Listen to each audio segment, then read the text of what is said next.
तो हम फिर से लेकर आ चुके हैं आप लोगों के लिए सुबह की सभी ताज़ा और बड़ी खबरें। एक एक कर आपको सारी खबरों की जानकारी देंगे आज देश दुनिया में क्या कुछ हो रहा है। दरअसल दोस्तों, सबसे पहली जो बिग ब्रेकिंग न्यूज़ आ रही, किसान नेता राकेश टिकैत का सरकार के ऊपर तंज। बोले फिलहाल अगर सरकार किसानों के बारे में सोचती तो ये काले कानून कभी नहीं लाती, 5 साल बाद ही अब यह आंदोलन खत्म होगा। इसके बारे में आपको विस्तार से बताएंगे। वहीं पर दोस्तों अगली बिग ब्रेकिंग में हम आपको बताएंगे तेजस्वी यादव का नीतीश और मोदी सरकार पर बड़ा हमला। बोले फिलहाल गठबंधन की सरकार में जहरीली शराब पीकर लोग बेमौत मर रहे हैं। जी हां, एक दिन में 50 से ऊपर जाने चली गई हैं।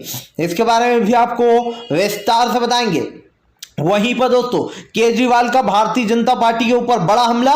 बोले फिलहाल बीजेपी के कहने पर लोगों ने पटाखे फोड़े और जहरीली हवा कर दी। जी हां दोस्तों, आपको बता दें सबसे ज्यादा प्रदूषण बढ़ गया दिल्ली में। इसके बारे में आपको बताएंगे कैसे बीजेपी वालों ने उकसाया है। वहीं पर दोस्तों अगली बिग ब्रेकिंग में हम आपको बताएंगे दोस्तों त्रिपुरा में जांच करने गए 2 वकीलों के ऊपर दोस्तों लगाया गया यूएपीए।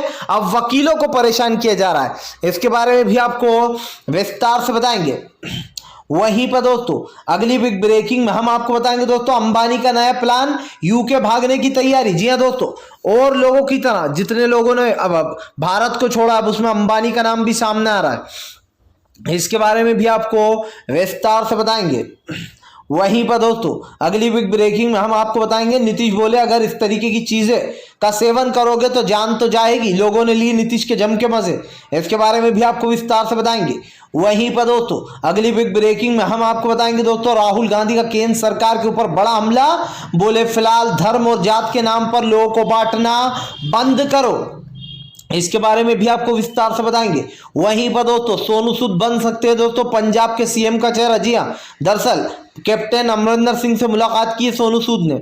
इसके बारे में भी आपको विस्तार से बताएंगे। वहीं पर दोस्तों असदुद्दीन ओवैसी का आपको बता दोस्तों तेजस्वी यादव पर बड़ा हमला।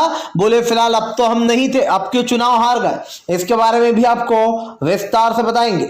वहीं पर दोस्तों अगली बिग ब्रेकिंग में हम आपको बताएंगे दिल्ली के मंत्री गोपाल राय ने मोदी सरकार को धोया। बोले बीजेपी के कहने पर लोगों ने जमकर आतिशबाजी की है।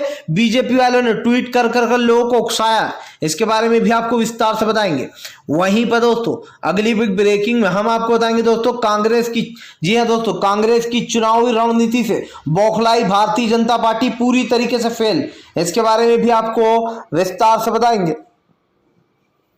वहीं पर दोस्तों अगली बिग ब्रेकिंग में हम आपको बताएंगे दोस्तों जी हां केदारनाथ पहुंचते ही दोस्तों मोदी की हुई जमकर फजीहत। जी हां, कैमरा मैनों ने अपने कैमरे ही बंद कर लिया आज तक वालों ने।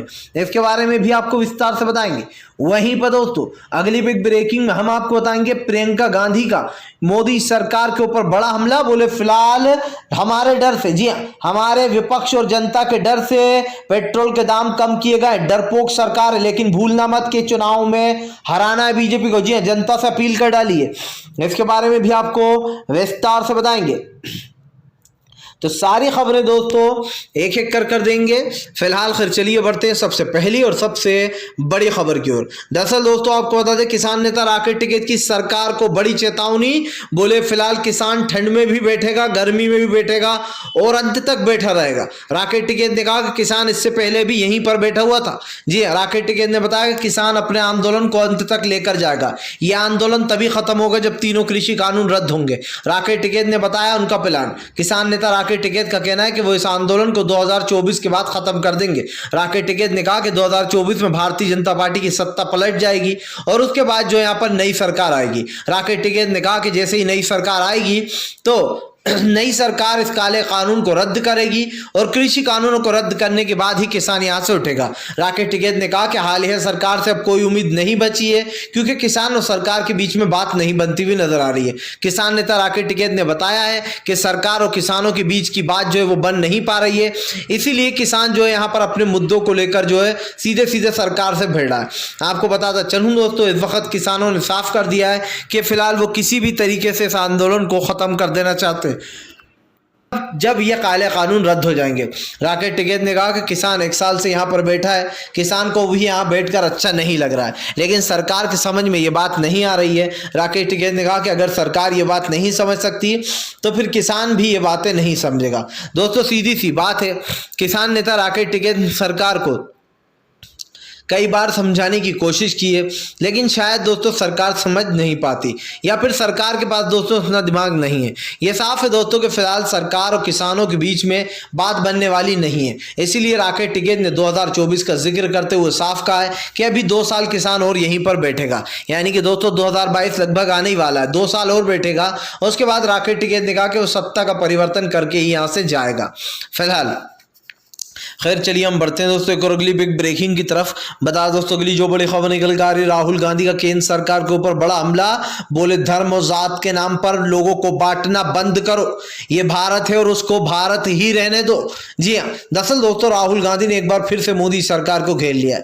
राहुल गांधी का कहना है कि फिलहाल बीजेपी जो है यहाँ पर धर्म और जात की जो है यहाँ पर राजनीति कर रही है। राहुल गांधी ने कहा है कि फिलहाल अगर सरकार इसी तरीके से राजनीति करती रही तो देश एक ना एक दिन बर्बाद हो जाएगा। राहुल गांधी ने सरकार पर निशाना साधते हुए कहा है कि फिलहाल प्रधानमंत्री नरेंद्र मोदी ने देश की जनता को सिर्फ धोखा दिया है, और वो धोखा भी इतना अहम दोस्तों कि देश की जनता को बड़ा झटका लगा है। आपको बताता चलूं दोस्तों सरकार के खिलाफ काफी बड़ी जो यहाँ पर रणनीति बनाई जा रही है, और ये साफ हो गया है कि दोस्तों राहुल गांधी ने सरकार को आड़े हाथ ले लिया है। राहुल गांधी ने कहा कि 3-4 रुपए कम कर सरकार ये ढिंडोरा पीटती है कि उन्होंने पेट्रोल डीजल पर दाम कम कर दिए, लेकिन आज जो महंगाई से जनता परेशान है उसके ऊपर कोई बात नहीं की जा रही। राहुल गांधी ने कहा कि अगर सरकार को लगता है कि वो किसानों को दबा लेगी या डरा धमका लेगी तो सरकार बहुत ही गलत जा रही है। किसान आपको बताया दोस्तों राहुल गांधी ने यह तक कह दिया कि किसान सड़कों पर बैठे हुए हैं, गरीब आदमी जो है आज बेरोजगारी से जूझ रहा है, उसके पास नौकरी नहीं है, लेकिन सरकार को इन मुद्दों पर बात नहीं करना है।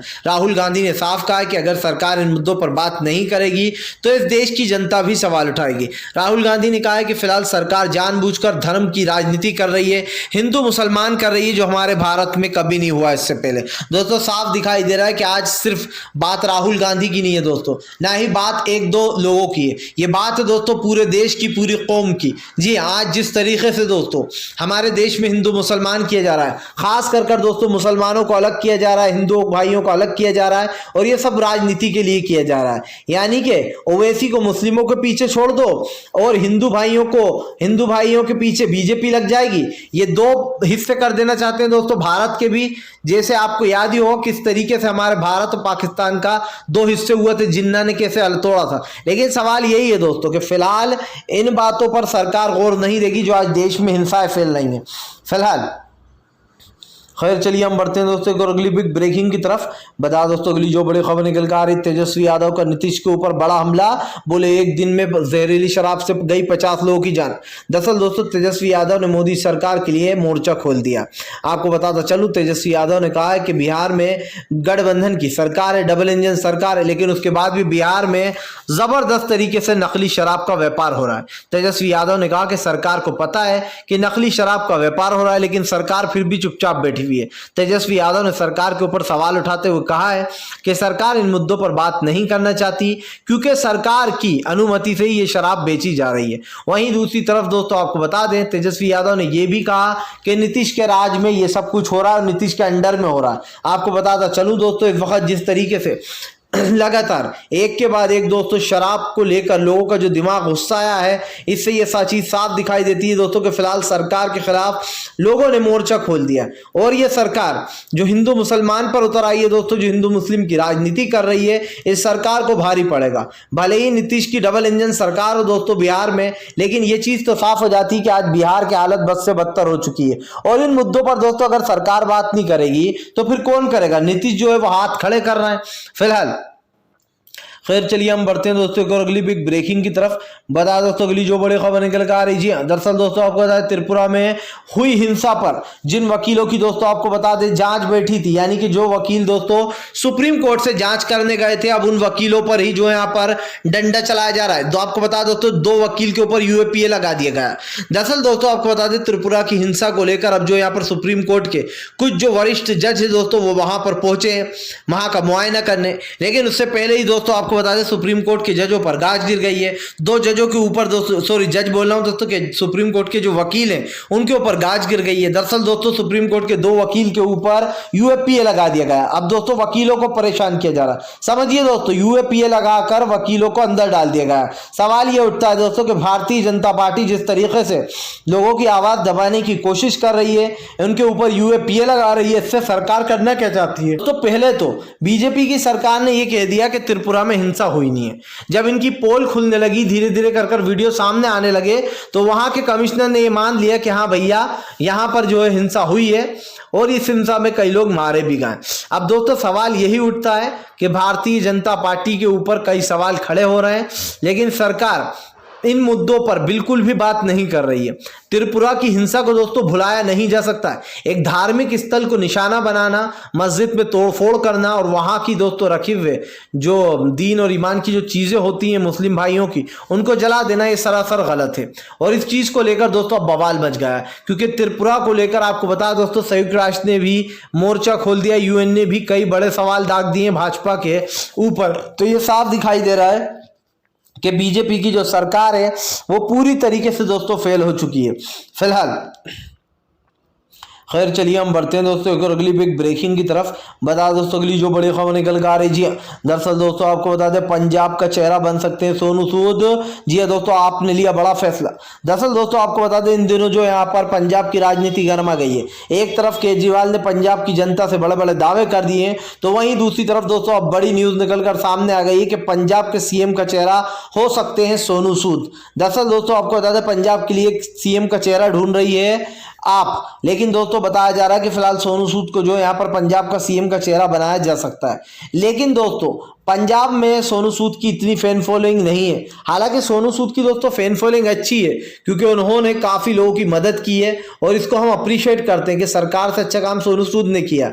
लेकिन दोस्तों इस बात को भी भुलाया नहीं जा सकता है कि सोनू सूद जो है दोस्तों, सोनू सूद अगर पंजाब से चुनाव लड़ते भी और उन्हें चेहरा बना भी दिया जाता तो वो चुनाव हार जाएंगे। इसका सबसे बड़ा रीजन ये है दोस्तों कि पंजाब में इस वक्त अगर कोई किसी सरकार पर भरोसा कर सकता है तो दोस्तों वो कांग्रेस ही है, और लगभग ज्यादातर वहां पर किसान ही रहते हैं दोस्तों।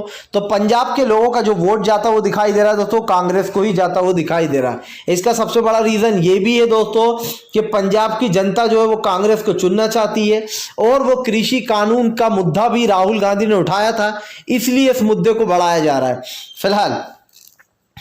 खैर चलिए हम बढ़ते हैं दोस्तों एक और अगली बिग ब्रेकिंग की तरफ। बता दोस्तों असदुद्दीन ओवैसी भड़के बोले फिलहाल अब तो हम नहीं थे बिहार में, फिर क्यों हार गए तेजस्वी। दरअसल दोस्तों आपको बता दें उपचुनाव के रिजल्ट आने के बाद जहां से 2 सीटों पर तेजस्वी यादव हार गए, उसके बाद अब जो यहाँ पर असदुद्दीन ओवैसी ने तेजस्वी को घेर लिया।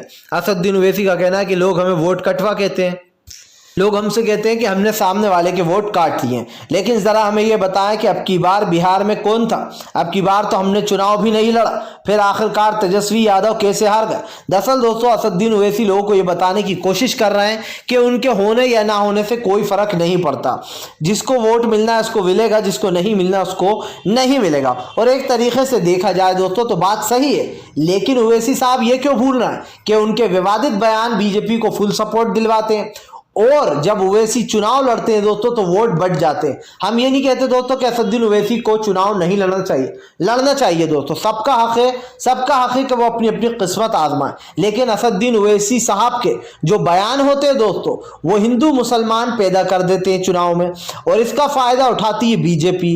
बीजेपी उठाती कैसे फायदा दोस्तों कि ओवैसी को बीजेपी की बी पार्टी बोला जाता है, और वो इसलिए बोला जाता है कि ओवैसी साहब के बयान उठाकर योगी आदित्यनाथ कहते हैं कि देखिए कैसे हिंदू धर्म खतरे में, कैसे नारे लग रहे हैं इन लोगों की रैलियों में। जी हाँ, और जमकर योगी आदित्यनाथ महाराज जो है वो इसका फायदा उठा लेते हैं। सवाल यही उठता है कि फिलहाल इस वक्त जो राजनीति चल रही है दोस्तों उसको लेकर जो जनता है वो काफी गुस्साई हुई है फिलहाल।